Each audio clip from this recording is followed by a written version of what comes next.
What's up everyone? Welcome back to the channel. I hope मेरे सब बच्चे बिल्कुल ठीक होंगे और अच्छे से लेक्चर्स रिवाइज कर रहे होंगे। बच्चों जल्दी से कॉपी पेन निकालो। तो ये लेक्चर नंबर 33 है। इसमें हम एमसीक्यूज एंड शॉर्ट क्वेश्चंस करेंगे। जो लास्ट लेक्चर 32 हमने करा था, जिसमें जनरली मैंने ओवरव्यू दिया था आपको methods of valuation of goodwill, जिसमें तीनों मेथड्स बताए थे: average profit method, super profit method and capitalise method. और डिटेल में हमने डिस्कस करा था एवरेज प्रॉफिट मेथड। ठीक है, अब बच्चों इन दोनों टॉपिक्स के बेसिस पे एमसीक्यूज एंड शॉर्ट क्वेश्चंस हम जल्दी से करेंगे, जो कि आपकी ओवरऑल कॉन्सेप्ट बिल्डिंग करने वाले हैं। ठीक है, तो चलो जल्दी से हम शुरू करते हैं।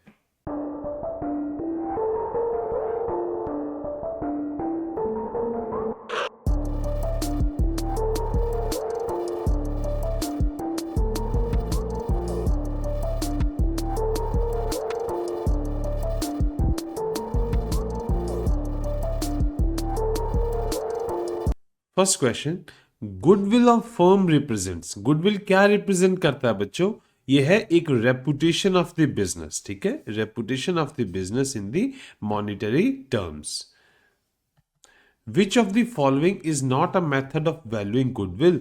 एवरेज प्रॉफिट मेथड गुडविल को वैल्यूएशन सुपर प्रॉफिट से करते हैं, कैपिटलाइजेशन से, रियलाइजेशन से नहीं करते। Correct option is C. Okay, in average profit method goodwill is calculated. Goodwill कैसे कैलकुलेट करते हैं? एवरेज कर लेते हैं प्रॉफिट्स का और the number of years purchase से मल्टीप्लाई करते हैं। ठीक है, B option is correct. The term number of year purchase signifies. Number of year purchase का मतलब क्या है? कितने सालों तक वो एवरेज प्रॉफिट जो है, जो हमने निकाला है, वो कंटिन्यू रहने वाला है। ठीक है, या और इन अदर वर्ड्स आप कह सकते हो, आप और अगले कितने सालों तक प्रॉफिट खरीदना चाहते हो, कितने सालों का प्रॉफिट। जैसे suppose number of years purchase 5 है, इट मींस आप नेक्स्ट 5 ईयर्स का प्रॉफिट आज परचेज कर रहे हो। Okay, number of years of futures profit are bought now. Which of the following is added while calculating normal business profit? बच्चों जब भी गुडविल का कैलकुलेशन होता है, हमें नॉर्मल बिजनेस प्रॉफिट कैलकुलेट करना है, आपको बताया हुआ है। उस केस में अब नॉर्मल ट्रांजेक्शन्स को हमने कंसिडर नहीं करना। तो ऐड किसको करेंगे? जब हम अब नॉर्मल लॉसेज हुए होंगे उनको ऐड करना पड़ेगा, बिकॉज नॉर्मल प्रॉफिट तो ज्यादा ही होगा ना। वो तो एक अनअवॉइडेबल कोई मतलब कभी कभार होने वाली कोई इंसिडेंट था जिसके कारण लॉस हुआ। ठीक है, तो उसको ऐड करना पड़ेगा, loss due to fire. Okay, which of the following will be deducted? Minus किसको करना पड़ेगा बच्चों? जिन ट्रांजैक्शंस के कारण प्रॉफिट बढ़ गया होगा। ठीक है, अब वो नॉर्मल बिजनेस प्रॉफिट तो नहीं है ना, वो तो प्रॉफिट वैसे ही बढ़ा है कुछ अब नॉर्मल ट्रांजैक्शंस के कारण।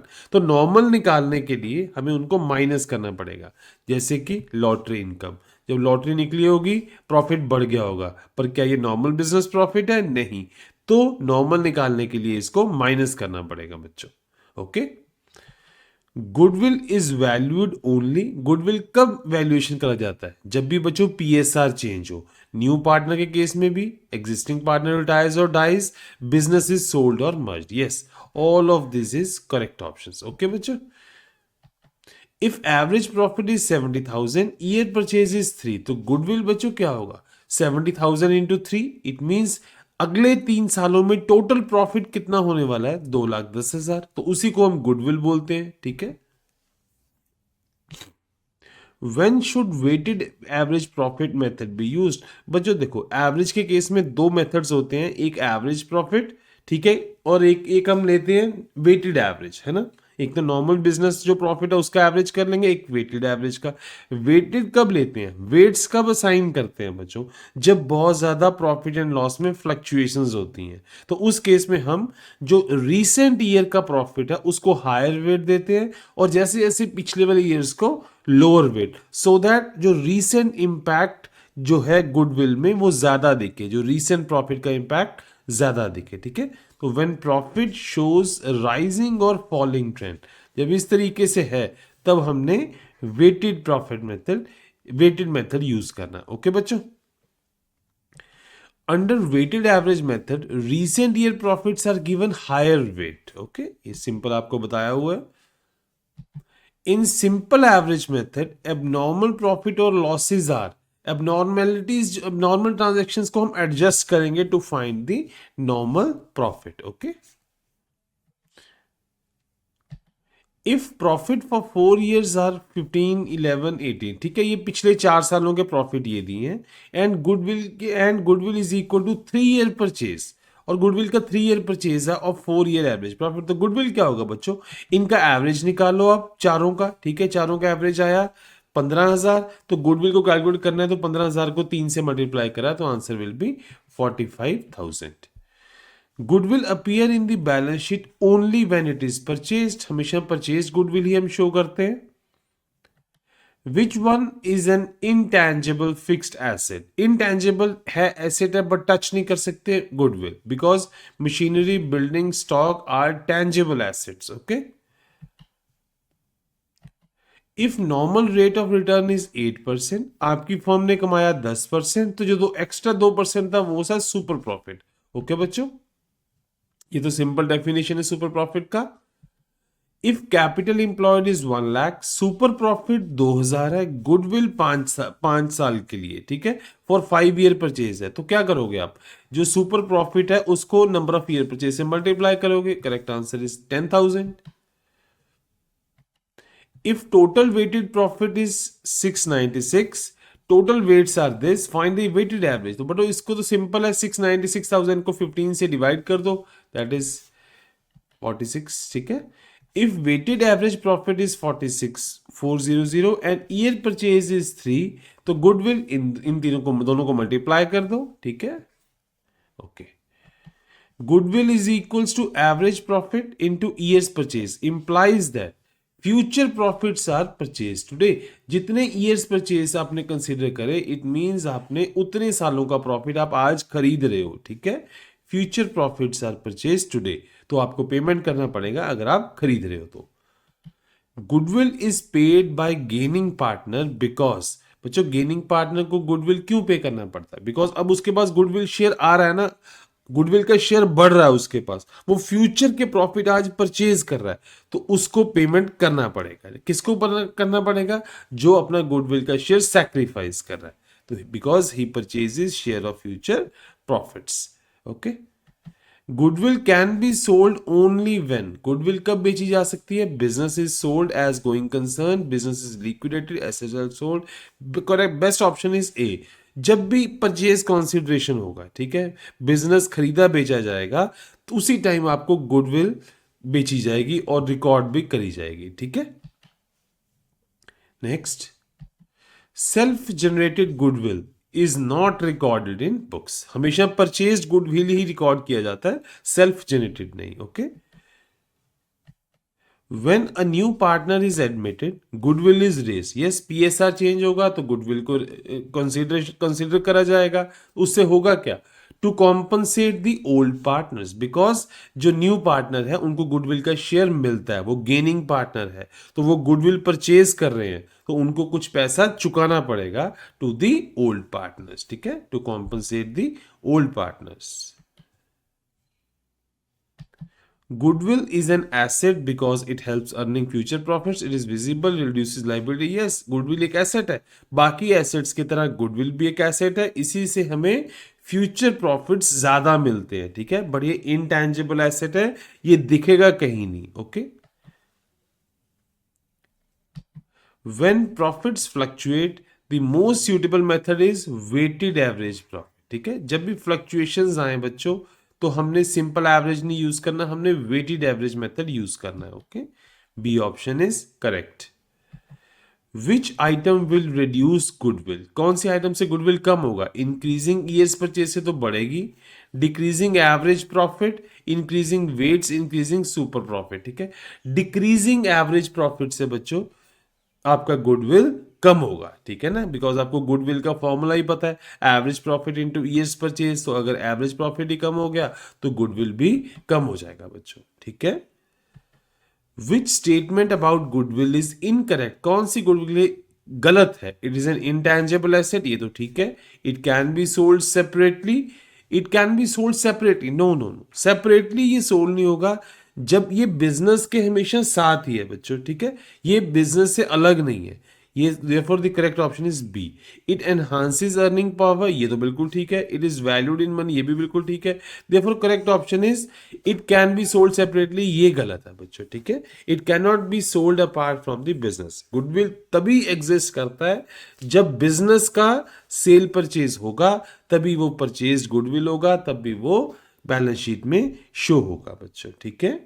Next, the value of goodwill depends mainly upon, किस पे डिपेंड करता है बच्चों? Nature of business and location, yes ये तो है ही है। Type of machinery, no. Number of employees, age of partners. बच्चों correct option is A, nature of business and location, okay. If a firm earns only a normal profit, अगर normal profit है तो it's goodwill will be zero. Goodwill का बात कब आएगी? अगर normal business profit से ज्यादा कमाया जाएगा तो जो वो ज्यादा वाला पोर्शन है वो ही गुडविल है, ठीक है। अगर नॉर्मल है तो goodwill will be zero. Correct option is B. Negative goodwill indicates, negative का मतलब high reputation, no. Assets under valued, no. Business purchase below net worth, yes this option is correct. Suppose business net worth है 2 लाख की, ठीक है, आपने खरीदा 1 लाख में business, वो इसीलिए बिकॉज गुडविल नेगेटिव था, ओके। चलो आगे देखते हैं। Goodwill once written off cannot be reinstated unless purchased again, must be reinstated, is added back, reduces partners loan। बच्चों गुडविल को राइट ऑफ कर दिया, आज जब बिजनेस फिर से बेचा जाएगा, ठीक है, खरीद बेच होगी बिजनेस की, तभी उसको रिकॉर्ड करा जाएगा ना। therefore correct option is A, cannot be reinstated unless purchased again। जब भी सेल परचेज नहीं होगा तब तक नहीं होगा ये, ठीक है। Okay next, goodwill valuation is not required in case of admission of partner, PSR change हुआ, गुडविल का वैल्यूएशन होगा। रिटायरमेंट में पीएसआर चेंज हुआ होगा। Change in accounting year, yes, अगर अकाउंटिंग ईयर चेंज हुआ तो गुडविल के वैल्यूएशन की रिक्वायरमेंट नहीं है। Correct option is C. Death के केस में भी बच्चों पीएसआर चेंज हुआ तो गुडविल का वैल्यूएशन होगा तब, है ना। Okay, C option is correct. Super profit क्या होता है? जो नॉर्मल बिजनेस प्रॉफिट से जितना एक्सेस में प्रॉफिट कमाया गया वही सुपर प्रॉफिट है, ठीक है। तो एक्चुअल प्रॉफिट है मान लो 1 लाख, नॉर्मल बिजनेस प्रॉफिट है 80,000, तो जो डिफरेंस है वो सुपर प्रॉफिट है ना। Actual profit minus normal profit is super profit, okay. Correct option is A. A firm with monopoly brand name will have, जिसकी मोनोपोली है, मान लो आपके आपके मोहल्ले में एक शॉप है, बस वही शॉप है और कोई है ही नहीं है वैसी की वैसी, ठीक है। सपोज कोई डिपार्टमेंटल स्टोर है तो उसका गुडविल हाई होगा, ठीक है, उसके प्रॉफिटेबिलिटी के चांसेस भी हाई होंगे, high goodwill, okay. Future maintainable profit means, future maintainable profit का मतलब क्या है? Adjusted past profits projected forward, yes. Future maintainable profit का बच्चों मतलब क्या होता है कि ये एक तरह से एडजस्टेड प्रॉफिट है ना, ठीक है। उसमें से आप एलिमिनेट करते हो जो एबनॉर्मल आइटम्स हैं, तो therefore the correct option is B option is correct. एक बार बाकी ऑप्शंस भी देख लेते हैं। Future profits estimated randomly, no. Average of losses, no. Total profit, super profit, no. Correct option is adjusted past profits projected forward. Projected forward का मतलब है बच्चों ये देखा जा रहा है कि आने वाले सालों में भी उतना प्रॉफिट ही रहने वाला है, तभी हम जब गुडविल का फिर निकालेंगे तो हम देखेंगे कि अराउंड कितने साल तक वो रहेगा, ठीक है। तो हम उसको number of years purchase consider करते हैं और उसको मल्टीप्लाई कर देते हैं, ठीक है ना। Okay, if firm earns lower than normal profit it will have negative goodwill. Positive goodwill तो तब होगी ना अगर प्रॉफिट ज्यादा कमाया जा रहा है, तो नेगेटिव गुडविल है, पुअर परफॉर्मेंस है, ठीक है। Purpose of goodwill valuation is, क्या पर्पस होता है बच्चों?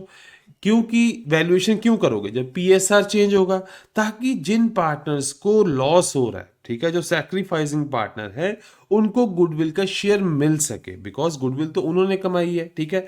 अब जब पीएसआर चेंज हो रहा है तो जो उनका गुडविल का पार्ट है वो कोई दूसरे पार्टनर्स ले रहे हैं जिनको गेनिंग पार्टनर बोलेंगे, तो ये नहीं चलेगा, बिकॉज गुडविल जो है वो ओल्ड पार्टनर्स में ओल्ड रेशियो में ही मिलता है, ठीक है। इस वजह से ensure fair compensation among the partners is the correct option, okay. Okay next, In average profit method, if years purchase increases, goodwill will increase because ये तो प्रोडक्ट है, ये तो सिंपल फॉर्मूला है बच्चों उनका, ठीक है. Which is not a factor affecting goodwill. Efficient management goodwill effect करता है, लोकेशन इम्पैक्ट करता है, प्रोडक्ट क्वालिटी इम्पैक्ट करती है, डेप्रिसिएशन रेट नो, इसका गुडविल से कोई कंसर्न नहीं है, ठीक है बच्चों. Which accounting principle restricts recording self generated goodwill? ये क्या बच्चों कहता है, देखो ये बोलता है कि हमने सेल्फ जनरेटेड गुडविल को रिकॉर्ड नहीं करना, ठीक है. तो बच्चों ये प्रिंसिपल आप नॉर्मली याद कर लो. इसमें क्या है, ये जो प्रूडेंस है, प्रिंसिपल ऑफ प्रूडेंस ही ये कहता है, ये कॉन्जर्वेटिज्म ही ये कहता है कि आपने सेल्फ जनरेटेड गुडविल को रिकॉर्ड नहीं करना, बिकॉज इसका वैल्यू एक सब्जेक्टिव वैल्यू है, ये वैल्यू निकल नहीं पाता. No doubt self generated goodwill से प्रॉफिटेबिलिटी बढ़ती है, ठीक है, अर्निंग कैपेसिटी बढ़ेगी, बट आप इसको शो नहीं कर पाओगे, ठीक है. शो किसको करना है, सिर्फ परचेज गुडविल को भी, और वो कब शो होगी, जब सेल परचेज होगा बिजनेस का. Therefore, correct option is C बच्चों, ठीक है. चलो ये थे बच्चों 40 MCQs. अब हम जल्दी से शिफ्ट करते हैं to the short questions. First question देखते हैं, define goodwill, why is it considered as intangible asset. बच्चों सिंपल है, गुडविल क्या होता है, एक फर्म की रेपुटेशन है जो, उसको हम मॉनेटरी टर्म्स में देखते हैं, ठीक है, उसी को गुडविल बोलते हैं.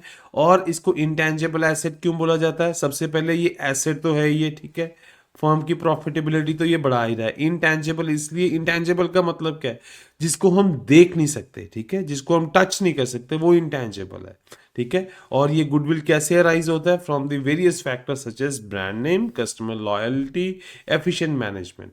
बच्चों ये सिंपल डेफिनेशन है, आपको मैंने करा रखा है, आपने इसको अच्छे से पेपर में लिख के आना है, ठीक है. ओके नेक्स्ट देखते हैं, state any 4 factors affecting the value of goodwill. कौन से 4 फैक्टर्स हैं जिनसे इंपैक्ट करता है बच्चों, नेचर ऑफ बिजनेस गुडविल पे डिपेंड करता है, लोकेशन भी डिपेंड करती है, एफिशिएंट मैनेजमेंट आ गई, क्वालिटी ऑफ प्रोडक्ट्स आ गया बच्चों. ये सारे फैक्टर्स हैं ना जिनके कारण गुडविल इंपैक्ट करती है, तो ये आपने बच्चों अच्छे से करने हैं, ठीक है. Explain the need for valuation of goodwill in partnership firm. Goodwill की वैल्यूएशन की जरूरत क्यों पड़ती है बच्चों, ऑलरेडी आपको बताया हुआ है, जब भी PSR चेंज होगा तब भी क्या होगा, कुछ पार्टनर्स को गुडविल का लॉस हो रहा है, कुछ पार्टनर्स को गुडविल का बेनिफिट हो रहा है. जिनको लॉस हो रहा है उनको कॉम्पनसेट किया जाता है, जिनको बेनिफिट हो रहा होता है, ठीक है. क्यों करा जाता है, बिकॉज जो गुडविल है वो तो ओल्ड पार्टनर्स के द्वारा ही बनाई गई है, तो वो ओल्ड रेशो में ही चेंज होनी चाहिए, मिलनी चाहिए. तो देयरफॉर हम क्या करते हैं, जितना लॉस हुआ गुडविल का, वो सैक्रिफाइसिंग रेशियो के अकॉर्डिंग जितना उनका शेयर बनता है गेनिंग पार्टनर का, उनसे ले लेते हैं, और सैक्रिफाइसिंग पार्टनर को हम उतना दे देते हैं, ठीक है बच्चों. आगे देखते हैं, what is average profit method of valuing goodwill. Average profit बच्चों आपको सिंपल बता दिया है, एवरेज निकाल लो, पिछले कितने सालों की निकालनी है वो आपको गिवन होगा, 3 4 5 साल जितने भी साल, ठीक है, और उसको मल्टीप्लाई करना है नंबर ऑफ ईयर्स परचेज से. नंबर ऑफ ईयर्स परचेज बच्चों आपको बता दिया हुआ है कि आगे आने वाले कितने सालों के लिए हम प्रॉफिट खरीद रहे हैं आज का, ठीक है, उसको बोलते हैं number of years purchase. What is the weighted average profit method. बच्चों इस लेक्चर में तो मैंने आपको शॉर्ट में बताया था ना, तो मैं जस्ट आपको ब्रीफ कर देता हूं एक बार फिर से. वेटेड में हम डिफरेंट, जब भी प्रॉफिट लॉस में बड़ी ज्यादा फ्लक्चुएशन होती है, ठीक है, प्रॉफिट लॉस में फ्लक्चुएशन होती है, तब हम वेटेड प्रॉफिट मेथड यूज करते हैं. इस केस में क्या है कि रीसेंट ईयर्स को हायर वेट्स असाइन करे जाते हैं, पास्ट ईयर्स को कम वेट असाइन किए जाते हैं, उनको प्रोडक्ट के लिया जाता है, ठीक है, वेट इनटू प्रॉफिट, ठीक है, इनको प्रोडक्ट किया जाता है, सबको ऐड कर लिया जाता है, देन सबको टोटल वेट के साथ डिवाइड कर दिया जाता है. तो यहां से आपको निकल के आ जाता है प्रॉफिट, और उसको ईयर्स परचेज के साथ मल्टीप्लाई कर लेते हैं, तो वो आपका गुडविल निकल जाता है बच्चों, ठीक है ना. Explain the concept of number of years purchase. Number of years purchase आपको मैंने अच्छे से बता रखा है कि परचेज का मतलब क्या है, आप फ्यूचर प्रॉफिट खरीद रहे हो, ठीक है, अब वो कितने सालों का खरीद रहे हो आज के टाइम पे, वो है नंबर ऑफ ईयर्स परचेज. या आप इसको दूसरे शब्दों में ये भी सोच सकते हो कि लेट सपोज आज की डेट में प्रॉफिट निकला, एवरेज प्रॉफिट सपोज 1 लाख, और आपको ये एक्सपेक्टेड है कि ये आगे 3 सालों में ये यही रहेगा, हर साल 1 लाख ही आएगा। तो टोटल प्रॉफिट कितना आ जाएगा बच्चों, जिसको हम गुडविल बोलते हैं, वो है 3 लाख। ठीक है, तो ये जितना एक्सपेक्टेड प्रॉफिट है, जितना एक्सपेक्टेशन है कि जब तक ये प्रॉफिट कांस्टेंट रहेगा, उसको हम बोलेंगे नंबर ऑफ ईयर्स परचेज बच्चों। ठीक है, आगे चलते हैं। What do you understand by super profit method? बच्चों इस लेक्चर में हमने बड़ा शॉर्ट में करा था। ठीक है, मैं फिर एक्सप्लेन कर देता हूँ। सुपर प्रॉफिट क्या होता है कि जितना आप एक्स्ट्रा अर्न करते हो नॉर्मल बिजनेस प्रॉफिट से। ठीक है, अगर सपोज नॉर्मल बिजनेस प्रॉफिट का रेट ऑफ रिटर्न है 8%, ठीक है, आपने कमाया 10%, तो ये जो 2% था ये आपका सुपर प्रॉफिट था बच्चों। ठीक है, आगे देखते हैं। व्हाट इज कैपिटलाइजेशन मेथड, आपको ब्रीफ करा था बच्चों। कैपिटलाइजेशन में क्या है कि जितना कैपिटल आपको कम लगाना पड़ा सेम प्रॉफिट गेन करने के लिए। जैसे सपोज मैं एक बार एग्जांपल देता हूं, मान लो आपको प्रॉफिट हुआ लेट सपोज 1 लाख। ठीक है, 1 लाख के पीछे आपको कैपिटल लगाना पड़ा 10 लाख मान लो। अब अगर नॉर्मल बिजनेस के केस में, नॉर्मल अगर बिजनेस होता तो 1 लाख प्रॉफिट के लिए लेट सपोज कैपिटल रिक्वायर्ड था 15 लाख। ठीक है, आपने लगाना पड़ा 10 लाख, तो ये जो कैपिटल का डिफरेंस आया ना 5 लाख का बच्चों, यही आपका गुडविल है। तो कैपिटलाइजेशन मेथड यही करता है कि जितना प्रॉफिट हुआ है उसके कॉरस्पॉन्डिंग देख लेता है कि एक्चुअल में अगर नॉर्मली वो प्रॉफिट अर्न करना होता तो कितना कैपिटल हमें लगाना पड़ता, बट गुडविल के कारण हमें कैपिटल कम लगाना पड़ा ना, तो वो जो जितना कम लगाना पड़ा बच्चों वही गुडविल है। तो यही कैपिटलाइजेशन मेथड है बच्चों। ठीक है ना, आगे देखते हैं। Difference between the normal profit and super profit, very easy बच्चों। नॉर्मल प्रॉफिट तो आप कैलकुलेट कर ही लेते हो जो प्रॉफिट एंड लॉस स्टेटमेंट से आता है, बट याद रखना है बच्चों अब नॉर्मल ट्रांजैक्शंस कंसीडर नहीं करनी। अगर अब नॉर्मल गेन्स हुए हैं गुडविल के केस में, उनको सब्ट्रैक्ट कर देना है प्रॉफिट से। अगर अब नॉर्मल लॉसेज हुए हैं तो उनको ऐड कर देना है, तो ये तो निकल जाएगा नॉर्मल बिजनेस प्रॉफिट। ठीक है, और सुपर प्रॉफिट क्या होगा बच्चों, जो एक्चुअल प्रॉफिट हुआ है, ठीक है आपको, और जो नॉर्मल बिजनेस प्रॉफिट था उनमें जो डिफरेंस रहेगा बच्चों वो आ जाएगा आपका सुपर प्रॉफिट। बच्चों एक चीज और मैं आपको बता दूं कि ये जो नॉर्मल बिजनेस प्रॉफिट है ना, ये जो नॉर्मल बिजनेस प्रॉफिट आपको रेट ऑफ रिटर्न भी गिवन रहता है। ठीक है, जैसे सपोज नॉर्मल बिजनेस प्रॉफिट है, मान लो रेट ऑफ रिटर्न के हिसाब से आपको 1 लाख है super, but actual business profit क्या है वो मान लो 1.5 लाख है, तो सुपर प्रॉफिट आ जाएगा 50,000 का बच्चों।